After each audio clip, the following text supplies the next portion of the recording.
What's going on, everybody? Today we're going to be analyzing this video that just got posted on the official Marvel Contest of Champions YouTube page titled Summoner Showdown 2021 Explained. Now, I mean, why does this matter to someone like me who I don't think did I do a single qualifying match? I'm not sure. Either way, bottom line is I'm not in the tournament. Most of you guys aren't either because only 9 people actually qualified. So why does this actually matter? Well, if you notice, this looks a lot better. This looks a lot more interesting, a lot more fleshed out this year's tournament compared to the previous years. And it also looks pretty familiar if you guys watched another video that was posted on the official YouTube page about a week prior, where the devs were kind of giving us a first look at the solo competitive mode. Now, in that video, I didn't really break it down too much. We analyzed it a little bit, but they didn't really give too much for details. But now that we're seeing an entire tournament play out in front of our faces, they have to give the details so we understand what the heck is going on.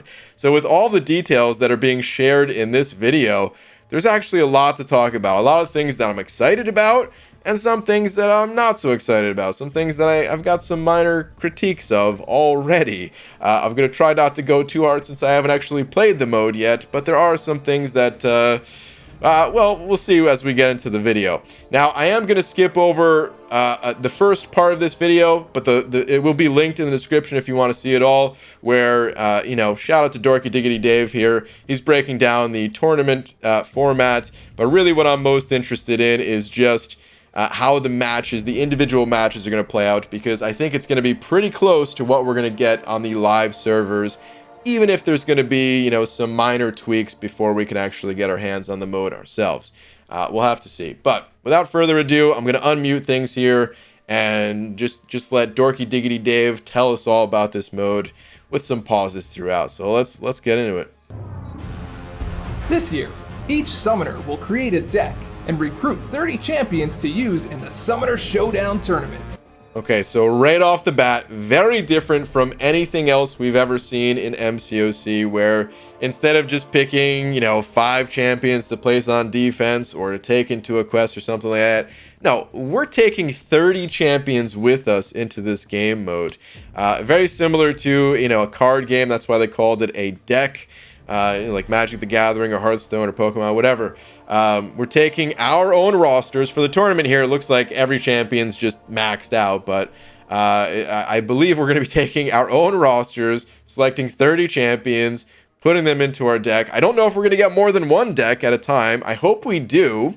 This way you can have like your competitive deck, and then maybe you have a friend who just downloaded the game. You don't want to crush them with your 6 stars, so you just toss in some 2 stars just to show them what the game mode is all about and have a little bit of a friendly match. Or for community tournaments, maybe want to make things a little bit more fair and say like 3-star champions only or something like that. So I kind of hope that we get more than one deck, but judging by the UI for the tournament at least, I don't know if that'll be a thing. Which, by the way, if this looks familiar to you, it's because this screen already exists in-game. If you go to your profile here, and I think you have to be in an alliance to see this, but there's a button here that says Edit Alliance Champions. And on this screen, you get to assemble a list of champions. The only thing that's really different is at the top of the screen here, we have War Attackers, War Defenders, Alliance Quest. We're just missing one of the buttons, but we even have like the same UI button over here that will just kind of autofill things. The only thing that is missing is if we go back to the video, this one has a showdown button, which I'm assuming once it gets to the live servers, it'll say 1v1 or whatever the game mode ends up being called. Yeah, that's another reason why I think this is how things are going to look when we can actually get our hands on it. But let's continue. When ready, they enter into a picks and bans phase, where each summoner will ban 3 champions from their opponent's deck. However, this remains hidden from their opponents until all bans are chosen on both sides for that round. Okay, let's actually back it up for a second. Not ready to move on to the next screen. So both players are just looking at their opponent's deck, banning out 3 champions. And this is where the strategy begins. Well, maybe you could say the strategy begins when you're assembling your deck, but for the most part, you're probably just going to be throwing in your 30 strongest champions, right? 30th, that's not it. Anyway, you're throwing in your 30 strongest champions, so there's not a ton of strategy there.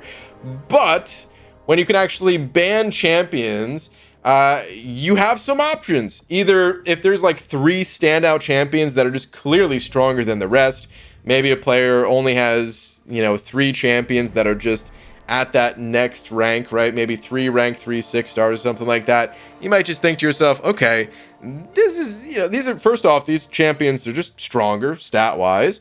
But they're also probably this player's go-to champions. So maybe you just want to take them out of their comfort zone. You don't even want to get in their head banning all other types of stuff. You just want to take out their hitters, their heavy hitters, their powerhouse champions. Or you can go in with a different strategy, thinking like, you know what? I've got a lot of strong Mystic champions that I can place for my opponent to go up against. And I see they have a torch. Yeah, we're going to get rid of that guy. We're going to get rid of this other champ because they're a power control champ, and so on. You can start doing that sort of thing. And then as we move on to this next screen here, let's take a look at from this. Their opponents until all bans are chosen on both sides for that round. Okay, so you don't see who's being banned while the other person is banning your champions. But then this next screen here, actually, let's let it go forward another second. From there, we enter into a snake draft.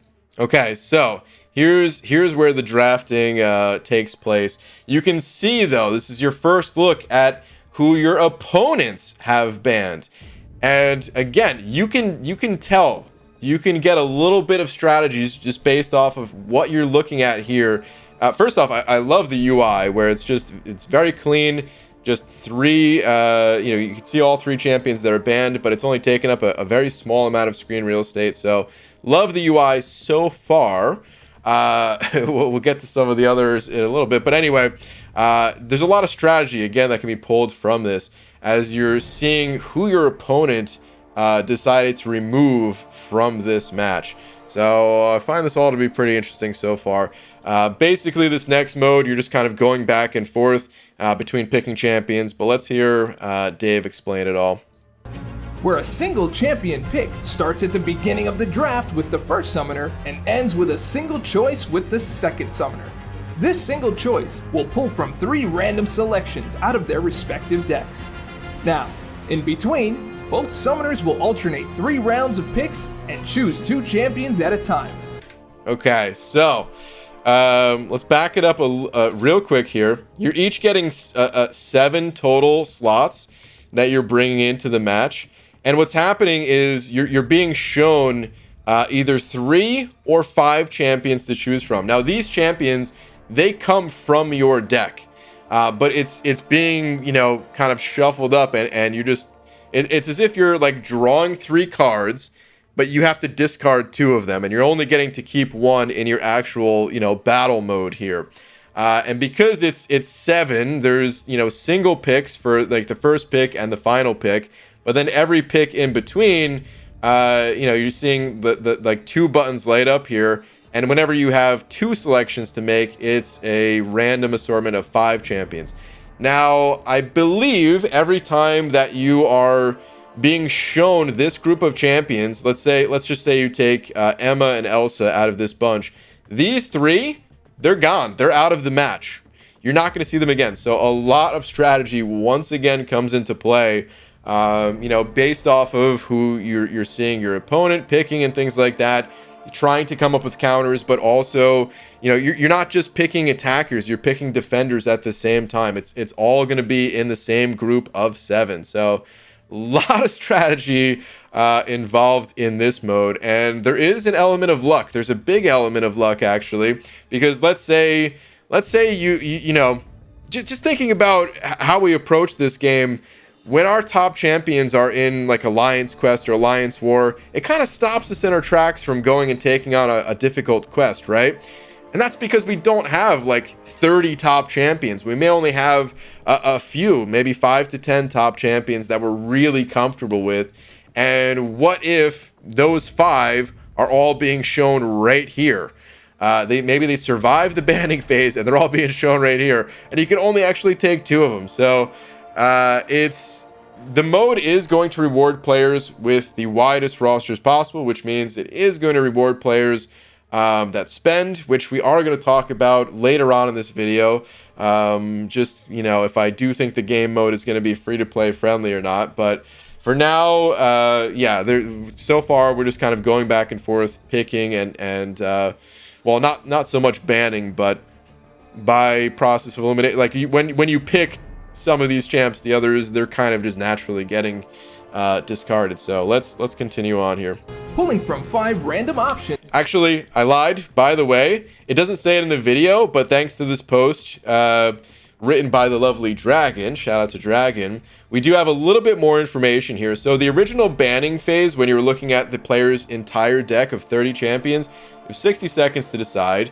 But in the drafting mode here, when you're picking one of 3 champions, you have 30 seconds to decide who you want to take. And then when you're picking 2 out of the 5 champions, you have 60 seconds. Now, personally, I think that feels a little bit long. I think it's good for a tournament format. I hope when this mode actually hits the live servers, I hope it's a little bit faster paced than that. But we'll have to see. Because again, there is a lot of strategy here, so let's move on. Out of their remaining deck to populate their hands. Now, they've got to make their selections within the time limit, or risk a forced random pick. Keep in mind, their chosen champion can be used for either attack or defense, so they've got to choose wisely. And again, I want to stress just the amount of strategy that's going into this. So, because every single champion you're using here is for attack and defense, like you can get into the opponent's head a little bit here. Like, let's say, all right, so the red player picked Sasquatch. Now, Sasquatch, he's known as a defender. So the blue player is probably thinking like, okay, you know, I need a counter to Sasquatch. I need to pick someone that's going to counter this guy, right? And you know, so maybe you pick I don't know, someone like Torch or something like that, right?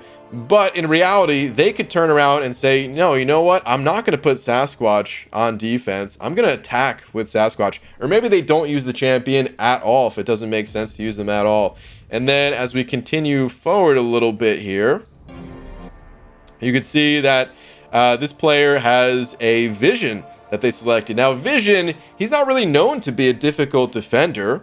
So maybe the blue player is now assuming like, okay, yeah, Vision is going to be the attacking champion, but it doesn't have to be. This person could put Vision on defense if they realize that, you know, this person didn't take any power control champions. They may not have any way to shut down Vision from getting to a special 3, or not reliably at least. So it would make sense to put Vision on defense in this case. So again, a lot of strategy in what appears to be like a pretty simple mode, but I think there's a lot of levels to it. Once chosen, unselected champions return to their respective decks, and we enter into the battle phase. For a single round, the player that selected their champion first in the draft will go first. Picking defenders Each summoner first. will take a turn to place their defensive champion, followed by both setting their respective attackers. This part actually threw me off at first. Watching the video, I kind of assumed that each player was going to select one defender, and followed by each player selecting one attacker, and then kind of going back and forth like that. But upon further reading with the write-up here from Dragon, it seems as though we're going to be picking all defenders first. Let me read it out. It says, the semifinalists who picked first will select their defender. After, both of them will select their remaining 2 defenders, then move on to selecting their attackers from the draft pool. So, it does seem like we're going to be picking all defenders first, then moving on to attack. Now, something else to note about this screen, it doesn't say it in the video, but again, this is something that's touched upon in the write-up. There's going to be nodes, at least for the tournament. I don't know what it's going to look like when we're actually getting to see the mode itself. There's no indication in the video at all that, you know, that we were looking at the nodes, but I'm sure maybe it's just left out of the video just for sake of keeping things short. Also, there's not going to be any synergies whatsoever, which is something we're kind of used to from Alliance War, at least for our defenders, but attack-wise, this is the first time we're seeing this where there is no synergy play at all, which originally I was like, I don't know how I feel about that. It kind of does, you know, eliminate some of the strategy. However, then I remembered that we're also getting a relic system, and that relic system is just going to add on top of the strategy. So the relics, in a way, they're kind of coming in and replacing the strategy that the synergies brought. I don't know if they're going to work the same or what relics exactly are, because we haven't seen them yet, but you'll still have even more strategy than what we're originally seeing just watching this video here, eventually when we get to play on the live servers themselves.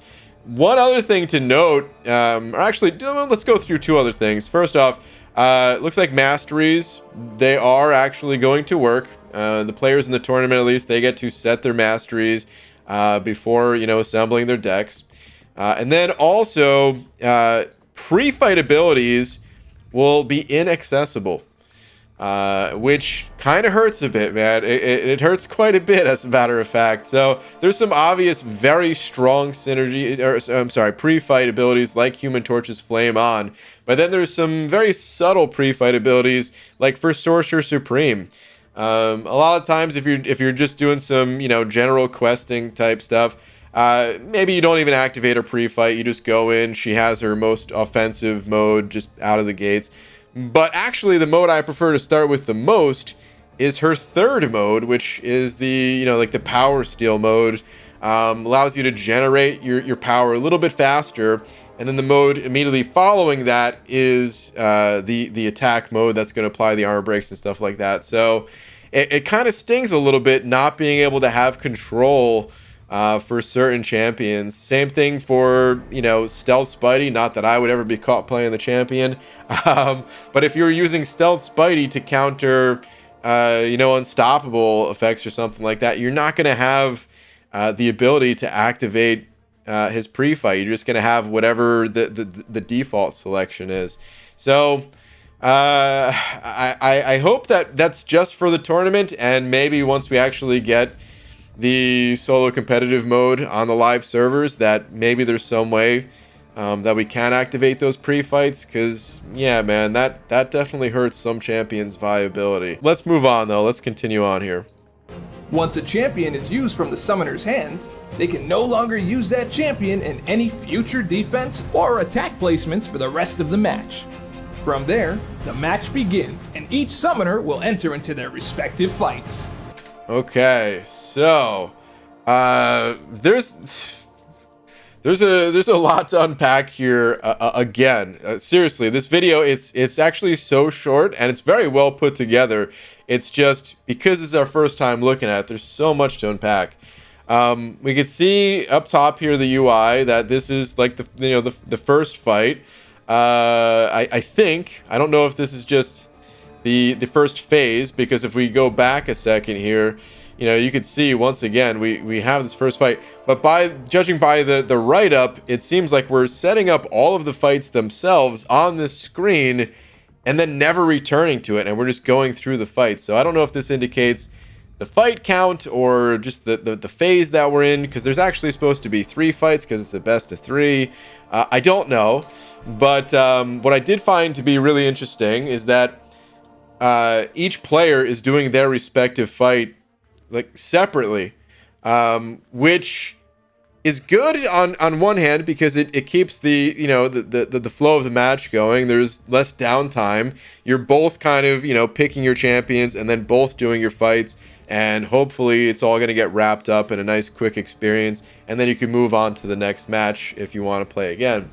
The awkward thing about it though is that this is a head-to-head competitive game mode where you can't see how your opponent is performing. Now, we're going to get to it in a bit here where, we are going to see like a score breakdown for each player, but just thinking about like a standard 1 versus 1 fighting game, normally you're sitting side by side, and even if you're not sitting side by side, your characters on screen, they're fighting. You could see what the opponent is doing. Or in other style games like team games like Dota or League of Legends, or even some of the first-person shooters out there, yeah, you're kind of broken up into your teams. Usually opposite side of the stage from one another, so you can't talk to one another, but you're still running into each other in the match, so you're seeing how they perform.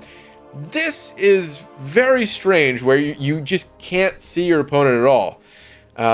It's kind of anticlimactic in a way, where you have this kind of big head-to-head setup here, where you're picking all of these defenders that you're going to torment your opponent with, essentially, and then when it all comes down to it, what's actually happening is you're both kind of just going from being in each other's face to kind of just separately walking away and doing your own thing. So it's a little bit strange. We're gonna have to see how it feels.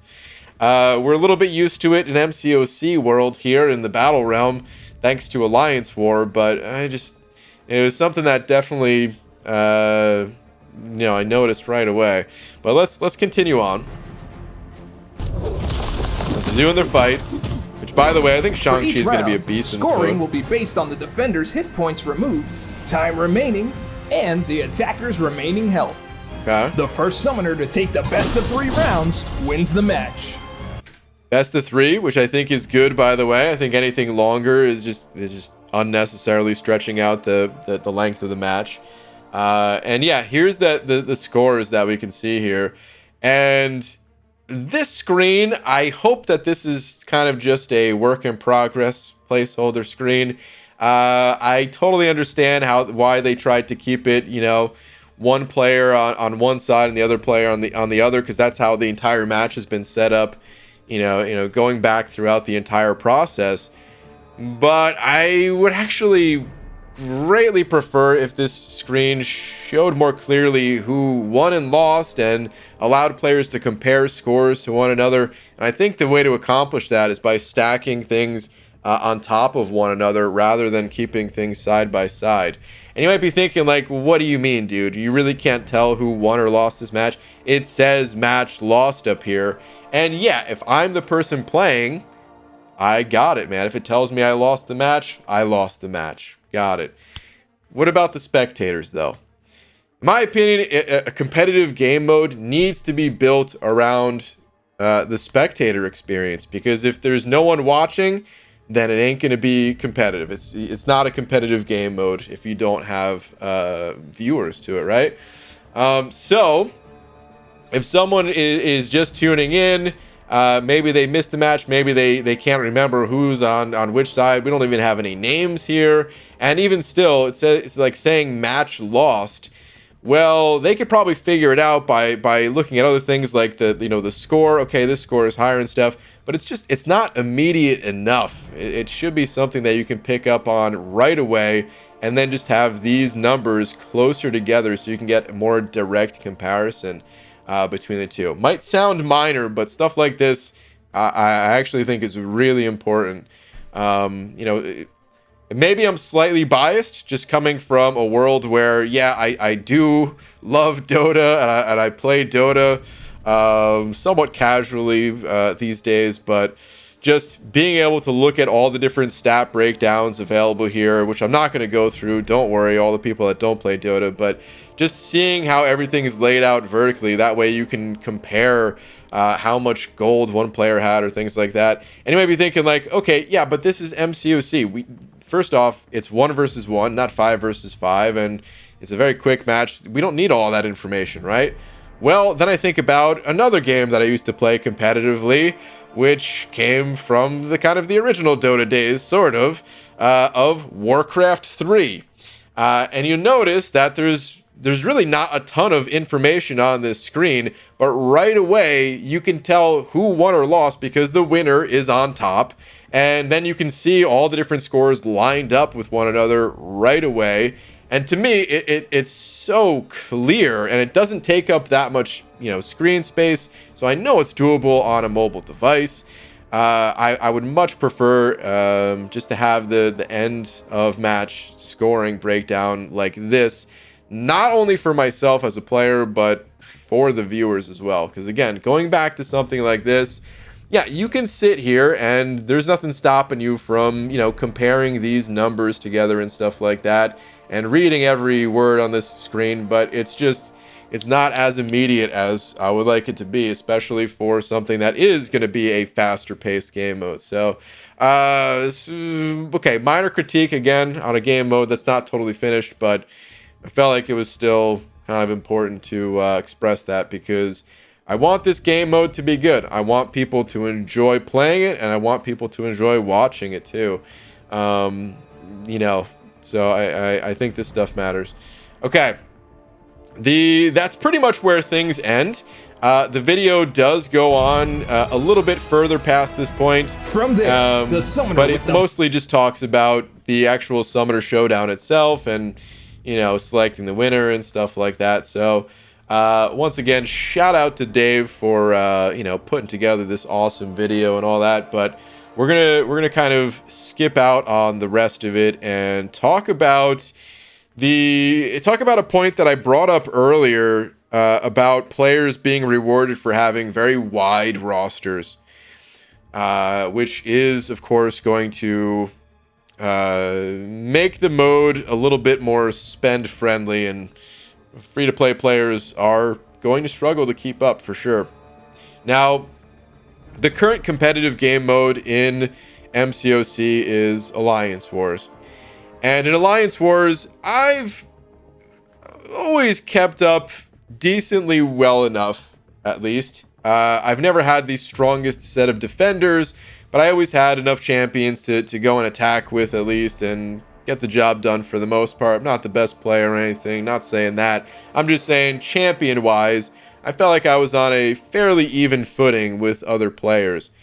However, when we're talking about taking in a deck size of 30 champions, I think it might become kind of a night and day difference with other players who are, you know, also like in the Masters bracket, let's say, for if we were comparing War. You know, people in my alliance, some of them have like 40 plus 6-star champions at rank 3. Looking at my own roster, the top row is rank 3, the second row is rank 3, and then up to Magneto X here, rank 3. So 14 in total. And some of them are not really playable in this solo competitive mode. Like Cable here, for example. No, he needs synergies to where he needs one synergy. He needs the APOC synergy, which I'm not gonna have access to. Okay. Morningstar, ramp up style champion. Cross her off the list, more than likely at least. I don't think she's really gonna benefit things too much. Then we've got a champion like Omega Red, who I was lucky enough to pull 3 times, but because it doesn't make sense for me to give him Sig Stones, well, I also can't really count on using Omega Red in this mode either. So, like, you know, there's a bunch of champions that are just not going to be playable for me, further reducing the total number of 6-star rank 3 champions that I could take in. Not to mention, we're also getting to a point where players are getting 6-star, you know, rank 4 champions. And I look at my own way of how I'm going to get a champion to rank 4, like my progress towards it. And of course, you need tier 6 basic catalysts and tier 3 alphas.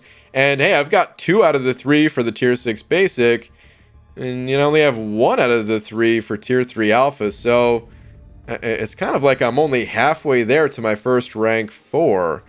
I do have some unclaimed rewards in the hold on, free crystal. Sorry, I had to claim that. That was the daily crystal. I do have some unclaimed rewards from Karina's challenge here, but it's not that much. It's not really gonna get me there to my first rank 4 or anywhere close for that matter. And I don't know how far away I am from getting my first rank 4, but you know, I'm starting to get that feeling like by the time I get my first one, some players might already be moving on to their second. Like they might be right around the corner from getting it, or maybe we're getting it at the same time. Their second, my first. And, you know, I totally understand. That's kind of the nature of the beast of MCOC. But again, when it came to something like Alliance Wars, it wasn't that big of a deal. Players had an advantage because they had a little bit more flexibility of who they could bring. But in this mode, the advantage, I feel like, is going to be fairly extreme. And that does make me wonder and question, you know, how competitive someone can be without spending. And I guess we're going to find out, because let's face it, it's not like I'm going to start spending anytime soon. But I guess I just wonder, like, if I'm still going to enjoy the mode. That's really what it comes down to. I don't need to be, you know, the most competitive player. I was never going to be the most competitive player in this game. So it's not like I needed to push for the #1 spot. But am I still going to have fun? Am I still going to have fun playing with my peers, people in the similar bracket that I've been in for years now, that I kind of, you know, clawed my way to, along with my alliance and things like that. So it's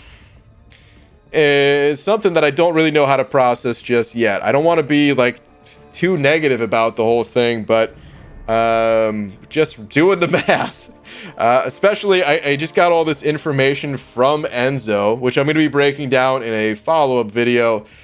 He was comparing just the difference, the advantage that he's been able to get from spending, and it's even more drastic than I originally thought. So looking at that difference, and just, yeah, we'll save that for another video. But for now, I just wanted to quickly touch on that and say that it's possible that it could be a problem. It could be an issue going forward. But again, I was never really looking to be like the most competitive player. I just want to have fun with it, and hopefully still able to do that without spending. So we'll see. The last thing that I'll talk about is just real quick here. I prefer team-based competitive mode, so I'm hoping that eventually at some point we could see like a 2 versus 2 format. In the community, I'm sure we're going to come up with our own tournaments that will have, you know, like a 2 versus 2 kind of feel to it. But I'm hoping that there maybe in the future will be some official support for some kind of team-based thing, because I think I would actually enjoy that more. But for now, solo mode, fine, fair enough. Got to start somewhere, and I think it is going to be a lot of fun, so I'm looking forward to it. We don't know what the rewards are going to be just yet. I think that's the final piece of info that we really need to get our hands on to figure out if it's just going to be some, you know, side thing like the incursions, or if it will be a mode that we take a bit more seriously and it's more incorporated into the game as something that's played all the time, the same way that like Alliance Quest and Alliance War are. So we'll have to see on that. But for now, I hope you guys enjoyed this breakdown. Again, I'm going to post the link to the video in the description. I recommend watching the entire thing all the way through. As well as the write-up here from Dragon. Both those things will be in the description for you guys to look at whenever you want. But for now, thank you all very much for watching. That will do it for this video, and I will see you all in the next one. Take care.